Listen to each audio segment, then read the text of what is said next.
Hey there. I'm going to start The Pinstripe Ghost, book number 2 in the Ballpark Mysteries by David A. Kelly. I hope you enjoyed his first book. Chapter 1 Spooky News. Mike Walsh had always wanted to visit Yankee Stadium, but now that he was there, he just wanted to leave. When do you think this will be over? He asked his cousin, Kate Hopkins. The two were sitting in the back row of a press conference at the stadium. Can't wait to try out that rooftop pool at the hotel. Soon. You know my mom, super sports reporter, Kate said. She pulled her long brown ponytail through the back of a blue Cooperstown baseball cap. She always likes to stay until the end and get in one last question. Yeah, just like you, Mike teased. Kate's mother was a reporter for the website American Sports. She and the kids were at Yankee Stadium in New York City for a spring weekend series against the Seattle Mariners. They had driven down that morning from their home in upstate New York. Mike pulled a well-worn baseball out of the front pouch of his sweatshirt. He tossed it from hand to hand. When we get back to the hotel, let's see who can swim underwater the farthest, he said. Sure, but don't make everything a competition, Kate said, unless you want to keep losing. Mike rolled his eyes. He was good at sports, but Kate was too. Sports were a big deal to both of their families. Kate's mom used to be a pro softball player, and her dad was a baseball scout. Mike's parents owned a sporting goods store in Cooperstown. At the front of the room, a team official was talking about the upcoming series. The first Mariners-Yankees game was the next day.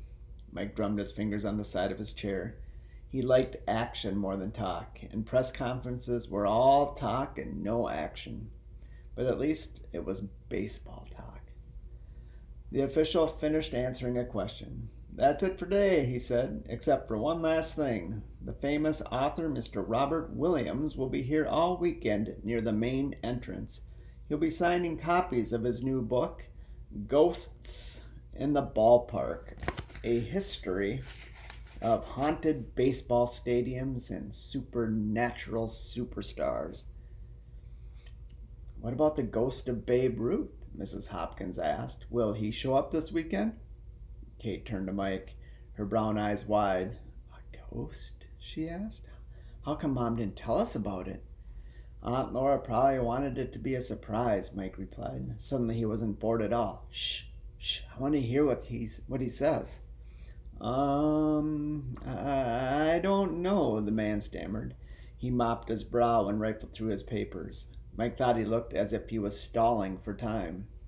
Officially, there aren't any ghosts in Yankee Stadium. Some people are saying that the stadium is haunted, Mrs. Hopkins added, because the original Yankee Stadium where Babe Ruth played was torn down, and this new one was built. A few of the other reporters nodded. I talked to some workers. They have heard strange noises, a reporter with long blonde hair put in. Oh, noises, the official said. He waved a hand. Yankee Stadium is big. You'll always have some funny noises here and there. But those stories about a ghost are just that, stories. He gave a nervous laugh. So you have no comment about Babe Ruth's ghost? Mrs. Hopkins asked. Or if he'll be there this weekend? No, the official said. Leave the questions about supernatural superstars to Mr. Williams. He's the expert. We'll focus on baseball. Mike had never heard anything so cool. He leaned toward Kate. Let's try to find the ghost, he said. At last the press conference was over. Kate and Mike went out to the hallway to wait for Mrs. Hopkins. Kate stayed busy by counting in Spanish. She kept track of the numbers using her fingers. Uno, dos, tres, cuatro, cinco, seis, siete, ocho, nueve, diez.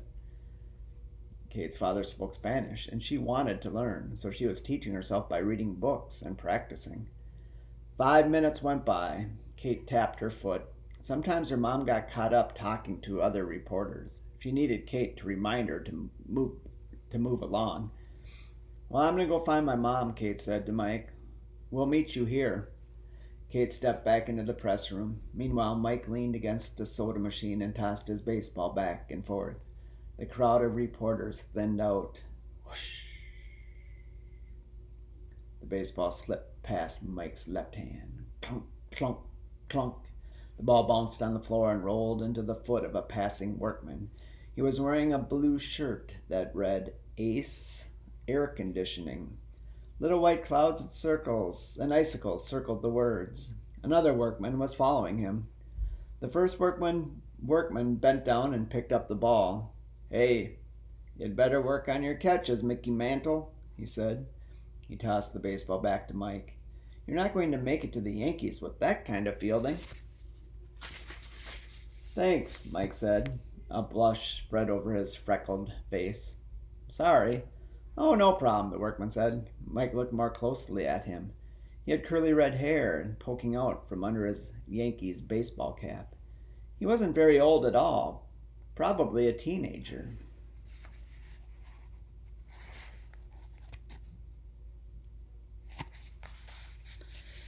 "Come on, Sammy," the other workman said. "We have to finish fixing that air conditioner by the end of today. Tomorrow's a game day. We won't be allowed in the stadium." "Okay, Dad." Sammy smiled at Mike and then ran to catch up with his father. Mike went back to tossing the ball. The hallway was quiet. Boo! Mike jumped about a foot. The baseball flew out of his hands and bounced down the hall again.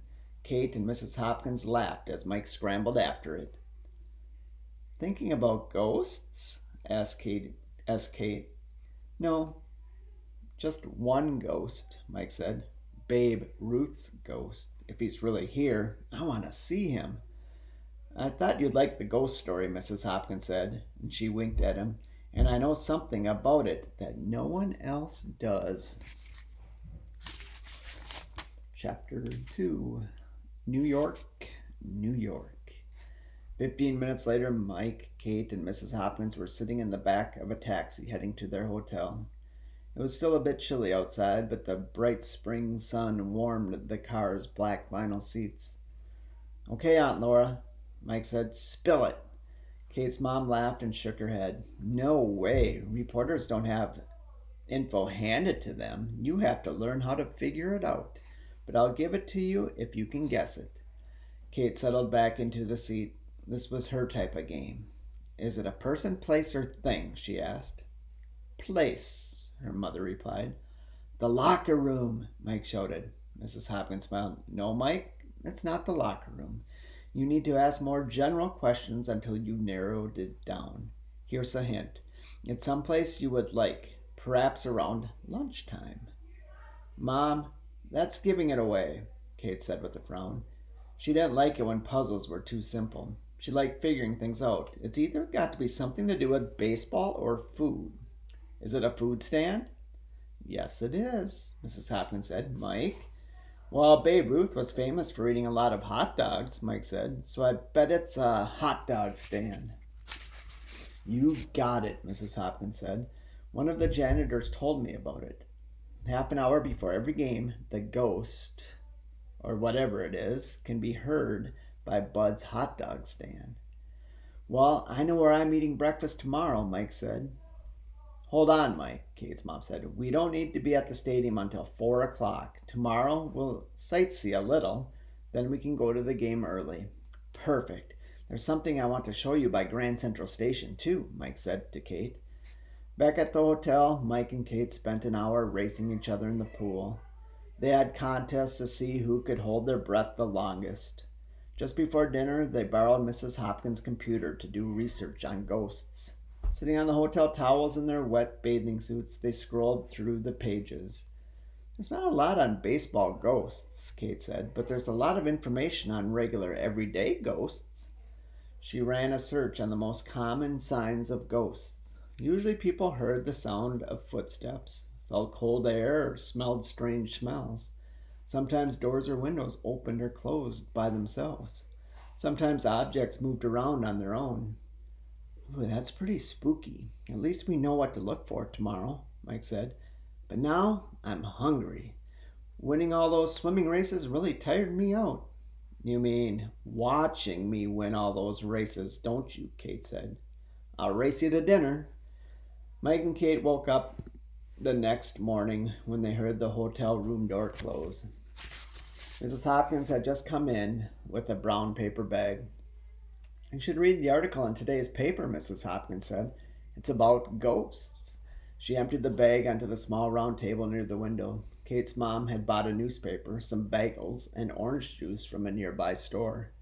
Kate opened the newspaper. The first story in the sports section was all about Mr. Robert Williams, his book, and the ghost of Yankee Stadium.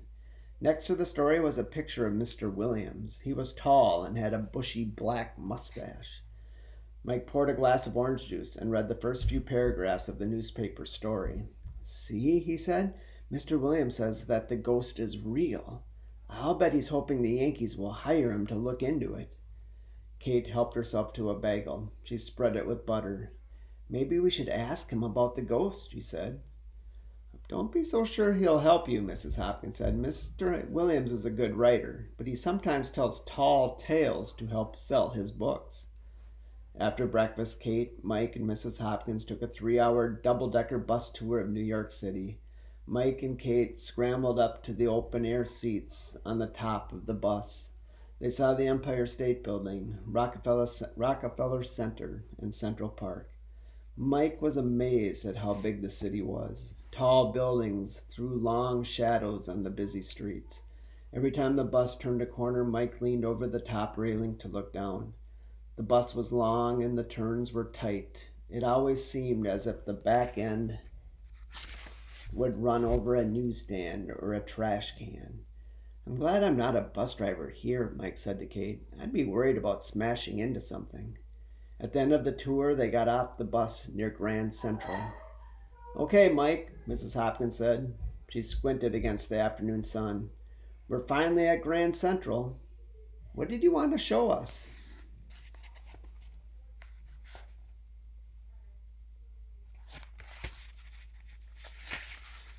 A steady crowd of workers hustled by them on their way to lunch. Mike studied the nearby buildings. Behind them was a big stone and steel archway to the train station. Right next door were a bank with shiny windows and a few clothing stores. "It's here somewhere," Mike said. He walked a few feet along the sidewalk toward the bank. "Ah, there it is," he cried.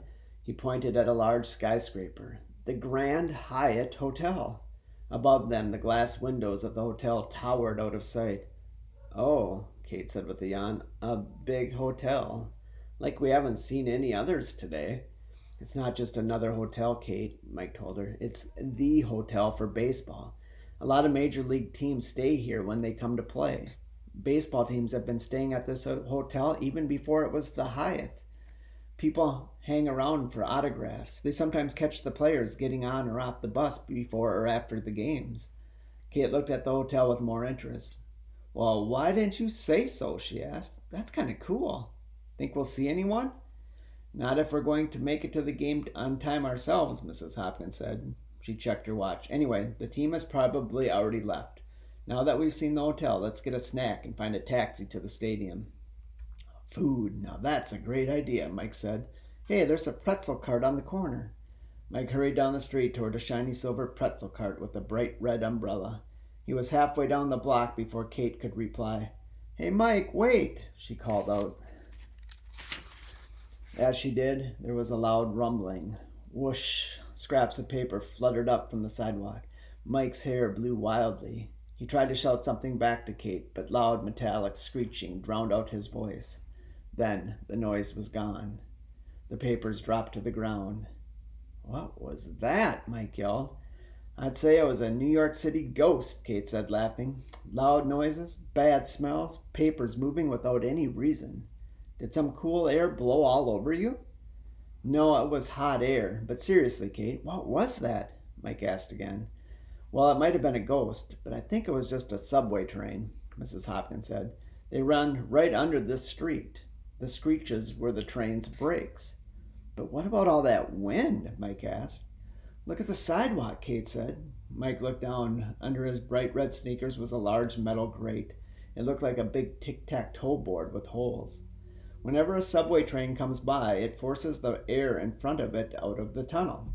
The air comes up through those vents, Mrs. Hopkins said. They're all over the sidewalks here. I'm just glad it was not a ghost, Mike said. At the cart, Mike and Kate got a pretzel to split. I'm saving room for a hot dog at Bud's, Mike said. Meanwhile, Mrs. Hopkins hailed a taxi for the ballpark. The game starts at 4, Mrs. Hopkins said when they reached Yankee Stadium. It's 2 o'clock now. You two can check out Bud's hot dog stand if you want, but stay in touch with me so I know where you are. No problem, Mom, Kate said. There aren't any subway grates in Yankee Stadium, so Mike won't get scared. Mike and Kate waved goodbye to Mrs. Hopkins. They walked along the main corridor. Employees were just opening up food and souvenir stands. They passed a store with rows of dark blue Yankee shirts and hats hanging in front. Hey, can we stop at one of these stores? Kate asked. I want to get a Yankee shirt before the weekend's over. Okay, but let's look for the ghost first, Mike said. We don't want to miss it. They passed the food court area. Remember what we read last night? Kate asked. They were close to the hot dog stand her mother had told them about. We're looking for objects that move on their own, and doors and windows opening or closing. She ticked the things off on her fingers. There might be strange temperatures, funny sounds or smells, or gusts of cool air. Ahead on their left was the hot dog stand. For a moment, a white hooded figure poked its head around the side of the stand. Then it vanished. Mike stopped short. Did you see that? He whispered. See what? Kate said. She looked around, confused.